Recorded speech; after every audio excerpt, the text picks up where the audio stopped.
I am on this bathroom because they're selling this house, and there are some things that the new potential buyers have pointed out that need to be corrected.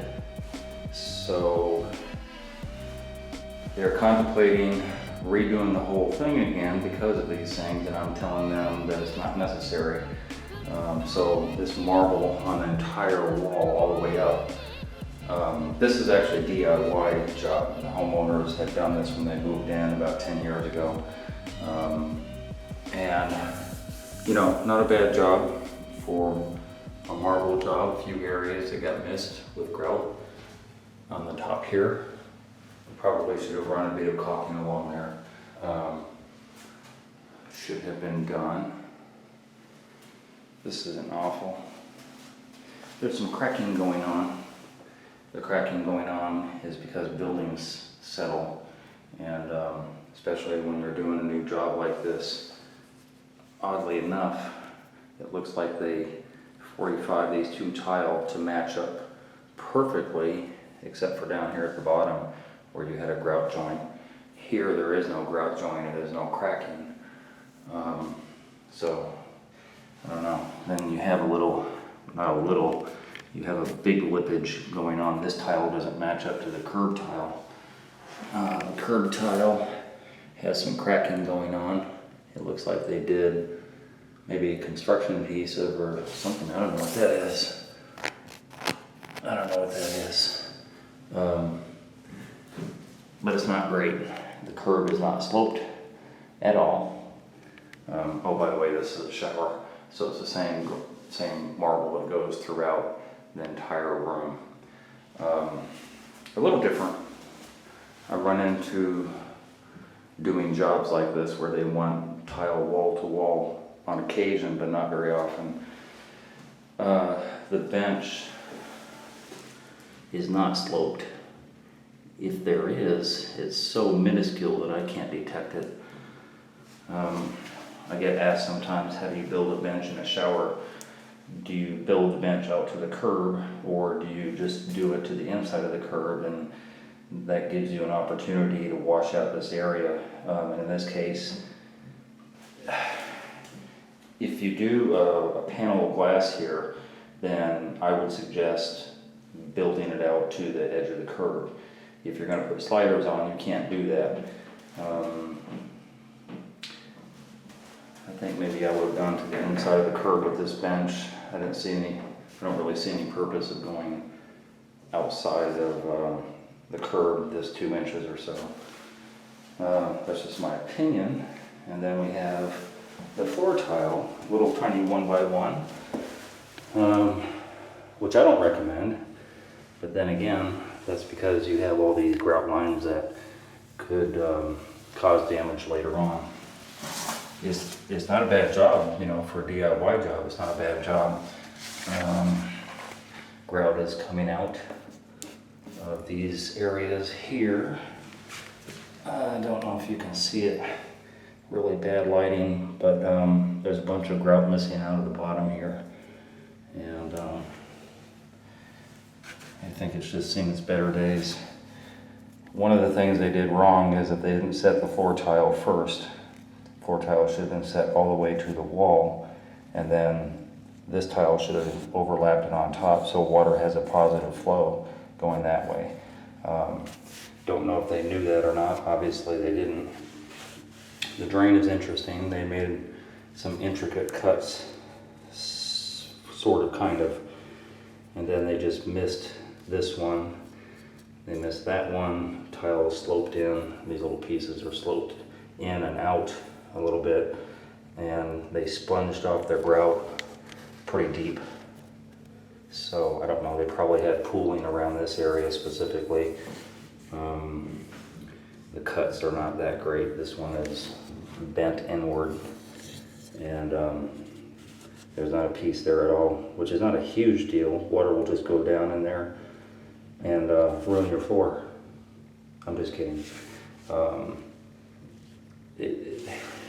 For a DIY job, they got exactly what they put into it. You know, they said, we're going to do this ourselves, and however it looks, Here again, big grout line between floor tile and the wall tile because they didn't set the floor tile first. I don't know how they built the bench. Hopefully it's outside of the shower pan.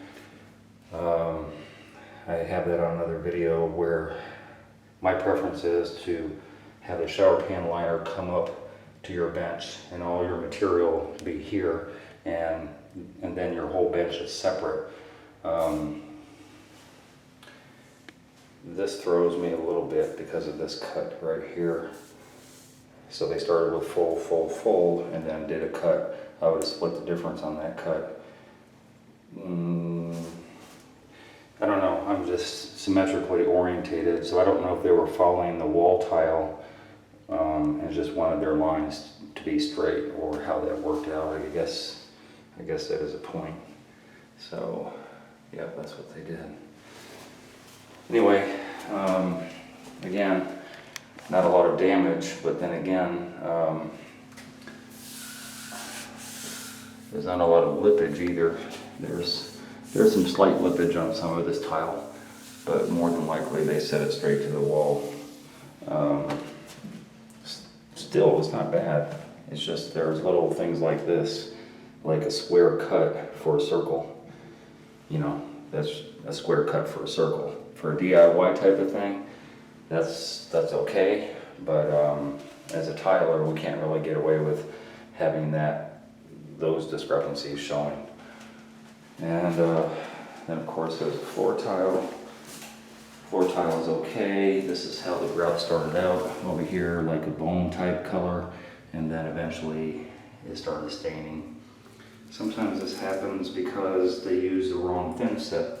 They'll use a gray thin set with bone grout, and when this floor gets wet, water gets inside of there, and the dye or whatever it is with the thin set bleeds through the grout. So you have the discrepancy of the colors, and there's no way to rectify that. You know, you can regrout it, try and put another bone grout on top of all this, or you can dig it out. And digging it out is not fun, and it's not easy, and it's not fast. To do all this would take an enormous amount of time, and there's always a chance of chipping the edge of the tile. Again, there's a little slight lippage on some of this tile, not a big deal, but huge grout line, and the reason is because, again, they didn't set the floor tile first and then do the wall tile. They did it kind of back-assward. So again, not a huge deal. A lot of these things can be remedied. Little areas like that can be fixed if I can get my hands on that type of tile. The caulking and all that stuff, if I can get my hands on this larger tile, I can take this one out and not affect the surrounding tiles, and then do a circle so that these valves are hidden, or the covers for the valves anyway, you know, a circle cut rather than a square cut. So yeah, a lot of this stuff can be fixed. I can't do anything about no slope here. I'm going to suggest getting maybe a piece of granite or something, one piece of granite going across here. I think it'd be a better look, and it would get rid of all this stuff. Worst case scenario, I could take out these 4 tile, hopefully not damage anything around it, and get a slope on here, because it's really not. So minor stuff, but a whole lot less work than tearing everything out. Doesn't make any sense. This would be very, very expensive to take everything, kind of throwing out the baby with the baby water, so to speak. So anyway, there you go. DIY, not too bad, not too shabby, just minor things going on.